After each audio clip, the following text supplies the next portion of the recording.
শোন, সব গিফট কিন্তু তুই নিবি না, ওর মধ্যে বলে আমারও ভাগ আছে, আর ওর বড় ক্যাডবেরিটাও আমার।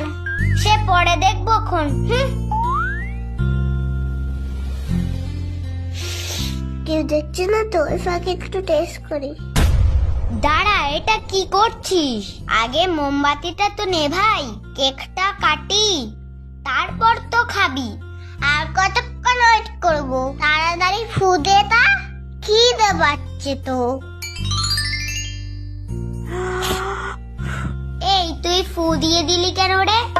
আমার বার্থডে, আমি ফু দেব। আর কত ওয়েট করবো? মোমবাতি তো নিভে গেছে, কাট না। ও দিদি, কেকটা কাটো না, আমার খিদে পেয়েছে তো। দেখিস ফুলটা যেন আবার কেটে ফেলিস না, ওটা কিন্তু আমি খাবো।